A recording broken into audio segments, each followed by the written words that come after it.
Okay. Thank you very much for those prayers. And yeah, back into now Luke chapter 10, 35 to, or I'm sorry, 25 to 37. It's a passage that we're familiar with. We've heard a lot. I mean, one of Jesus's parables, and probably one of his better known parables when you're talking about the Samaritan who was, I'm sorry, the unidentified man who was assaulted traveling down from Jerusalem to Jericho. And it brings into mind several stories that we could think of good Samaritans, people who intervened at critical situations. Maybe you've run into a good Samaritan sometime or another in your life. Have you ever had a flat tire on the side of the road and somebody pulled over their car to help you? There's been a couple times in our lives where we've had vehicle issues and we're on the side, and people every now and then stop by and just want to make sure that you're okay. See if there's anything that they can do to help. Now, it's funny that sometimes there's a double motive in that the person who stops by is, hey, I'm an auto mechanic and here's my card and bring your car there and that kind of thing. But sometimes, and I would hope more times than not, the person who is stopping is genuinely being a good Samaritan, out for our interest. I think of a story that I'm familiar with about a couple named Joshua and Kate who went hiking on Jasper Peak. And, Josh had taken Kate on this hike up Jasper Peak in order to pop the question once they got to the summit. And of course he did. They got up there. It was like an 8-mile hike. So it took them a while, as you can imagine, to get up to the peak. He proposed, she accepted, and super joyous, they started back down the path. But it was getting into dusk. The paths were not well marked, and they ended up disoriented and lost on the trails. So they finally got to one particular point where they were sort of at a cliff, an overhang, and so they started yelling, asking for help. And fortunately, there was somebody at a campsite somewhat nearby who heard their cry, who found them, took them to their camp. By this time, they were kind of disoriented, hypothermic. They just weren't in good shape, and the campers did the best they could to try and help them, and they just weren't getting their bearings back. They weren't recovering, bouncing back. So one of the campers who knew the path well went down to the vehicle, drove to cell phone range, made the call, had rescuers come in. They evacuated the couple. So everything turned out okay. But in that story are lots of good Samaritans. The camper who heard the cry for help, and instead of staying safe where they were at their campground, the camper went to find whoever it was that needed help. That's a brave thing to do at dusk, dark, and on not well lit trails. Who knows what's in the woods, on the mountain at the time. So, it takes a brave Samaritan to accomplish something like that. You think about the Samaritans at the campsite who were trying to minister to the needs of this couple. Think about those that are part of the rescue squad that came up to lead this couple back down the mountain to get them the attention that they needed. So there's a lot of good Samaritans in this story, but good Samaritans in our life, people who jump out and help us at our time of need. And so this parable that Jesus tells, it's one of those great demonstrations of a good Samaritan, and it's a call for us to demonstrate genuine, authentic love for people that we don't know, people who are strangers, or even people that we might have a predisposed judgment toward. I know I look back on my own life and I think of times when somebody has asked me for help and I have a predisposed judgment toward this person for one thing or another. It could be a homeless person who asks for help, and you can tell. I think I can tell that that they're barely sober, and a predisposed judgment jumps up in my heart, in my mind, and I think that they're just going to take this money. Here I am judging. They're going to take this money. They're going to go buy alcohol or something. They're not going to legitimately meet their needs, that kind of thing. But today's text, it's a call for us to practice inclusive love. And when I read this passage, it's like, it's a judgment on my own heart, on my own thought and attitude and action at times in the past. But this parable is one of those calls for us to really not just be legalistic in our obedience, but to be genuine, authentic, and loving in our obedience to Christ.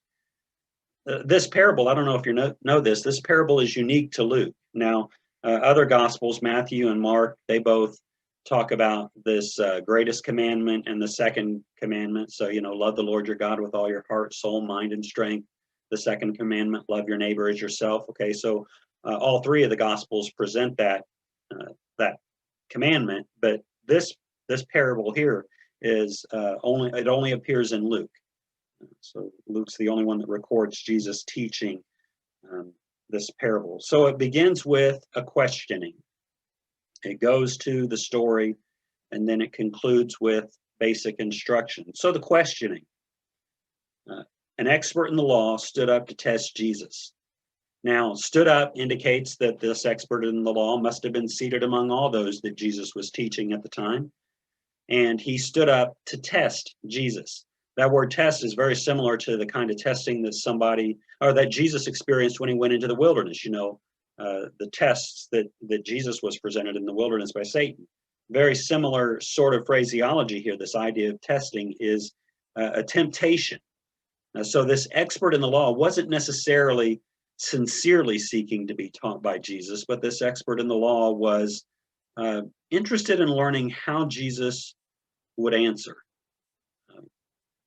what he thought was going to be a testing sort of a question.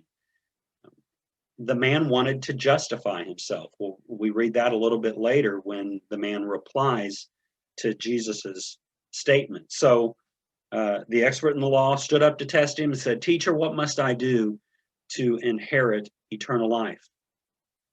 It gives the impression that this man respected Jesus as a teacher by the way he addressed him. "Teacher, what must I do?"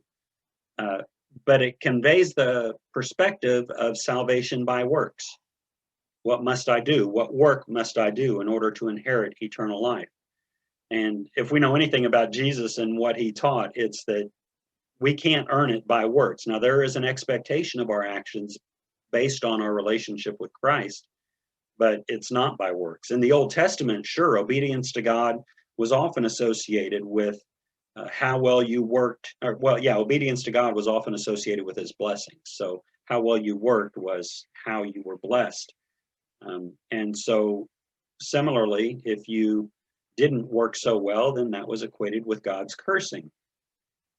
But Jesus didn't dwell on any of that, what may have been preconceived notion of this expert in the law who's questioning him. Jesus went right to what's written in the law. How do you read it? So Jesus flips the question back on the questioner. Says, "Tell me what you think." Expert in the law, Jesus giving deference back. "Tell me what you think. How do you read it?" So he answered as every good Jew of the time would answer. He answered with what's called the Great Shema from Deuteronomy 6:5. He said, "Love the Lord your God with all your heart, with all your soul, with all your strength, and with all your mind, and love your neighbor as yourself." That Deuteronomy 6:5, the Shema, is something that they Jews recited daily. So it was well ingrained in their heart that they knew that this was what they ought to do. But it didn't go much farther than that. You know what you ought to do. Love the Lord your God with all your heart, soul, mind, and strength. Works. Love the Lord your God with all your works. But then love your neighbor as yourself. So it indicated there was a sense of an altruistic sort of response that was a little bit different. So Jesus answered, "Yeah, you've answered correctly. Do this and you'll live." But the man wanted to justify himself. And isn't that just like us? We want to justify ourselves. Just like us, I don't want to put that on everybody, but I know my own human nature. When I see what Scripture tells me to do, I want to justify myself in my actions, and so I want to uh, understand or set up parameters that I can live with. I want to justify myself. So he wanted to justify himself. He said, Jesus, who's my neighbor? You notice that he's trying to say, okay, these people I should serve, and I can exclude these people. These are not my neighbors. These are my neighbors.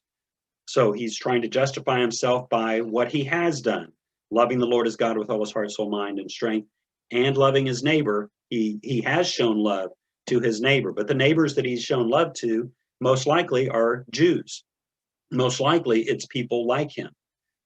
It would be the equivalent of us. It's very easy for us to love one another. Even we can even overlook differences that we have with one another because we recognize that we have a common bond in Christ. We love one another. But what about loving the person who came up asking me for help in a parking lot? You know, what about loving the person that I drive by on the interstate who has obvious car problems and they don't know what to do about it? You know, what about that kind of neighbor? So this man's seeking to narrow down who is the neighbor that he's supposed to love. And we know that Jesus in his story completely blows away what this guy thought of when he was thinking of what neighbor he should love. So Jesus tells the parable, the man coming down from Jerusalem to Jericho. Topography wise, Jerusalem is several hundred feet higher in elevation than Jericho. I don't remember exactly. Oh, okay, yeah. Jerusalem's 2,500 feet above sea level. Jericho is 800 feet below sea level. So it's a significant downhill walk. It would be like coming down from this Mount Jasper down to the base camp or wherever that is. It's a long walk. And actually, this is a 17-mile road. It's a 17-mile road that's rocky. It's deserted. There are several caves in which robbers could hide. I mean, it's not a safe journey. So somebody falls into the hands of robbers, beats him up, leaves him half dead. Now, one would hope that these evildoers were the only characters in this parable to show such callous hearts, but you know that that's not true. Because the parable goes on to talk about the three people who encountered this man who was half dead. The priest came along, the Levite came along, two religious guys, right? These are the ones that the expert in the law would see as his neighbor and people he should help. The person who is injured is unidentified. We don't know whether this was a priest, a Levite, a Samaritan, or some other foreigner. We might infer that it could be a religious person because they were going down from Jerusalem to Jericho as if they were in Jerusalem to be, for their temple rites or whatever, and then they were going home to Jericho. We could say that this might be a religious person, but we honestly don't know. However, the priest and the Levite encountered this person and avoided them. So they didn't identify the person as their neighbor for some reason, one reason or another. Or, maybe it was just they were afraid to help for fear they'd be victim. Maybe they didn't want to help because they didn't want to be defiled if this person was going to die and they had just cleansed themselves up in Jerusalem. They didn't want to be defiled by, coming in contact with somebody's blood or with a dead body, that kind of thing. We can only speculate here, but the point is this is a story. And what Jesus is trying to teach is it's not those that were expected to show love that did. It was the Samaritan. And the Samaritan, from a perspective of this expert in the law that was questioning Jesus, the Samaritan is kind of the outcast. Samaritans were those, as a reminder, Samaritans were those Jews who were left behind in the exile of the Jews, and they intermarried with Assyrians or Gentiles. So the children that were as a result of this intermarriage were the Samaritans.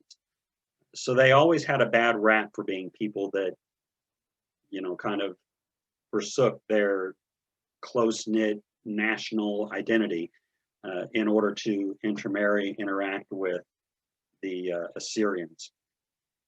So the Jews in Jesus's day despised Samaritans and refused to associate with them. And the feelings were, we could say, probably mutual. Samaritans really didn't want to have much to do with the Jews either.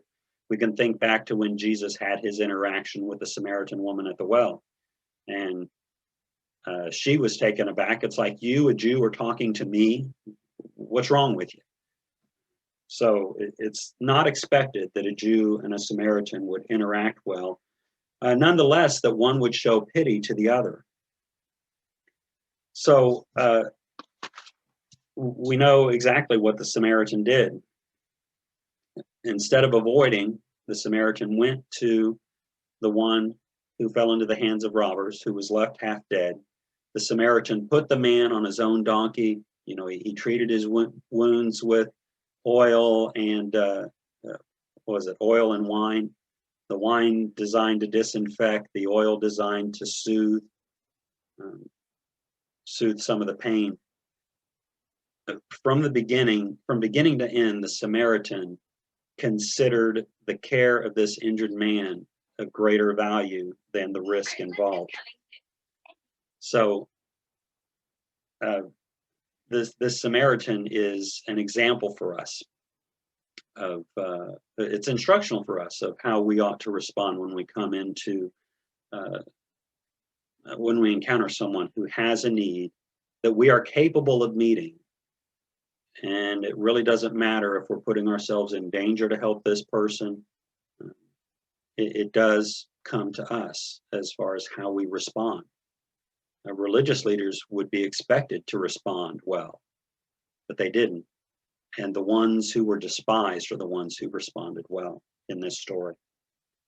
Notice one other thing that this Samaritan person did to the man who fell into the hands of robbers is that he took on even more than what could be asked. Not only did he treat the wounds and carry the man down to Jericho, but when they got to Jericho, I assume got to Jericho. I mean, I don't know if there are any other towns along this route, 17-mile route. I don't know where there are inns where this man could have been taken.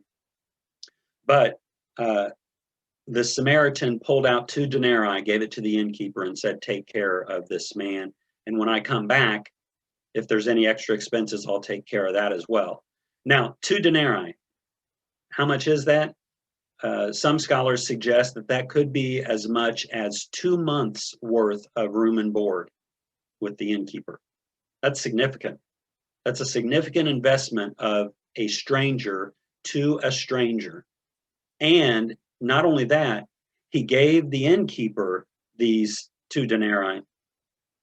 That innkeeper could have been as corrupt as the day is long. The innkeeper could have pocketed that money, or could have said, "Oh man, that man, he was here for 4 months before he ever got better, and I'm going to need another 2 denarii from you in order to pay for the extra care." The Samaritan wouldn't know. Again, we can't go too deep in this. This is a story. Jesus is telling an illustration. But look at how deep the illustration goes in the sense of what would be the proper response of a neighbor. It's not just doing what might be expected. It's doing so much more than what we might ask or expect. And that's where it becomes really hard. For me personally, I think for us collectively, it becomes really hard to recognize that our call to help our neighbor goes far beyond just what's comfortable to us. And I don't know what to do with that because I don't like getting uncomfortable. So Jesus gives his instruction at the end. He says to the man, the expert in the law, which of these do you think was a neighbor to the man who fell into the hands of robbers? And he's going to answer the obvious, the one who had mercy. Now, notice that the expert in the law didn't say the Samaritan. I mean, Jesus said, a priest, a Levite, a Samaritan. The expert in the law, when he replies which one was the neighbor, he says, oh, the one who had mercy. He didn't say the Samaritan. He still has this problem with not wanting to identify anything good with those Samaritans. So in Jesus's view, in Jesus's view, trying to identify whom one was called to love seems to be an attempt to relinquish responsibility. It's nice when we can create a box, but Jesus is calling us to be even outside of the box. It's easy for us to love those that are like us, to serve those who are like us. It's easy for us to support those who have the same opinions as we do. But called to even love those and serve those who might be drastically different than us, who might not share our same opinions, who might just as well spit on us as receive any help from us. We're still called to love those people too. So Jesus says, who was the neighbor? The expert replies, the one who had mercy. And Jesus said, and this is the instruction for all of us, go and do likewise. Rather than calculating who is our neighbor and who is not our neighbor, Jesus called us to be a neighbor to whoever crosses our path. So by asking the question, who is my neighbor? We're setting up parameters, and God's love does not live in parameters. It's not we're not out to look for a loophole, which it seems like the expert in the law was looking for, a loophole. So instead of looking for loopholes, the challenge for us is to search for opportunities to use what God has given us to bless even those who aren't like us. Okay, that's the long and the short of the devotion today. But questions. Have you had any experiences that taught you about compassion? Have you, growing up, did you see any expressions of compassion exercised that stood out to you, in your own life? Have you seen others around you exercise expressions of compassion that were instrumental or instructional to you? I'd like to hear if there's any stories out there like that. And remember to unmute yourself too.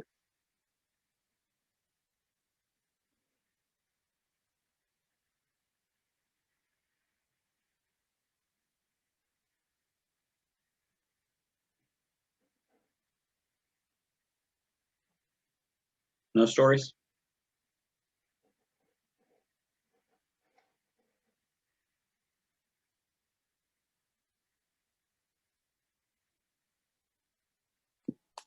I remember once my dad gave somebody some food who was asking for money. He said he was hungry, and so my dad went and got him a meal and brought it to him instead of just giving him money. But that's stuck with me. It's like that's what he needed, was somebody to be a friend and give him food, not just money. He may have given him money too, but I don't know. I was thinking, Tyson, it's not when I was growing up. It was just probably within the last 5-6 years. And when I had the bleeding incident that I had, we had the EMTs twice at my house, no less. But on the Friday when I ended up coughing up blood, he was able to tell Don that I needed to go straight to Fort Sanders, where they would have the person that could take care of me, where they would not have had out at LeConte Hospital. So I always appreciated that. He didn't know me and he didn't know Don, but at least he had the knowledge that we didn't have, and I appreciated it.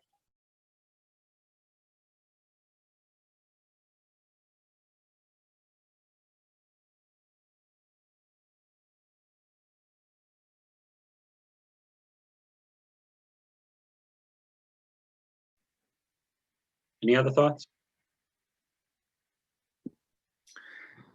I had a friend up in New Tazewell, Tennessee, when I ministered up there, who owned a restaurant. It's called Frosty Freeze, and he used to joke that he was 1 year late because he opened up a year after McDonald's opened up. But he told me a story one time about this black family that was traveling down from up north, drove by, and it was late, and they were hungry, and pulled into the store, and they said to the restaurant, and they said, we're not going to come in. We just want to get some food and we'll go. And he sort of sensed that they thought that, in the South, they wouldn't be able to come into the restaurant. And he went out of his way to say, no, you guys have been traveling, come in, take a break, sit down, we've got room for you, and just welcomed him into his restaurant. And that always struck me. And he commented, he told me, he said, I don't know if that would have impacted my business, the perception of others, but it was just the right thing to do. And that always just kind of struck me. I just remembered a story I heard from my sister-in-law about her brother, he lives in New Jersey. He's lived there for many years now, but he can't have been there for very long when this happened. He had a car problem, flat tire or something at the side of the road, and somebody stopped to help him. And it was JFK Jr.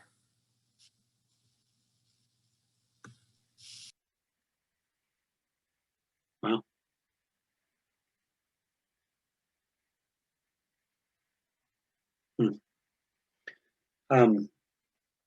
so a couple sort of questions that I don't necessarily think we need to answer straight away. I'll have another one to answer, but just questions to consider. You saw a car broken down on the side of the road. How would you respond? Would you use a cell phone to call for assistance? Or would you stop and personally offer help? We would answer that question differently based on, who we are and certain circumstances. But think about the parable of the Good Samaritan and how should we respond? Another study. Your next door neighbor, who's a single mother, calls you from jail asking you to post $5,000 in bond. You have the money, but discover that $5,000 is only 10% of the actual cost. The other 90% has to come from the courts putting a lien on your house. So how do you respond?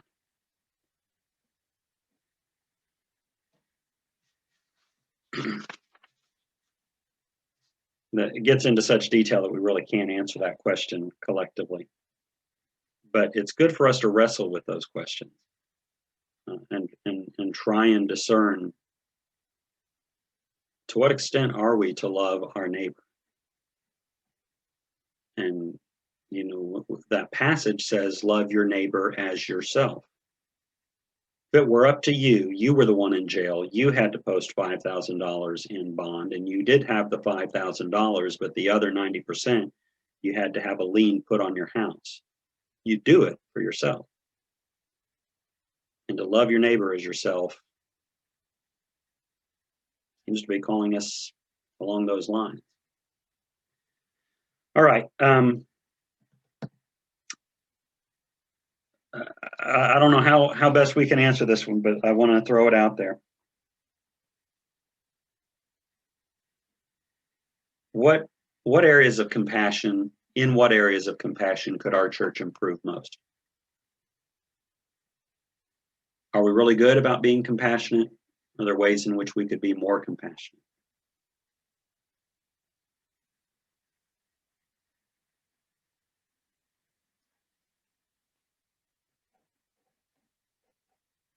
Okay, let's put a pin in it.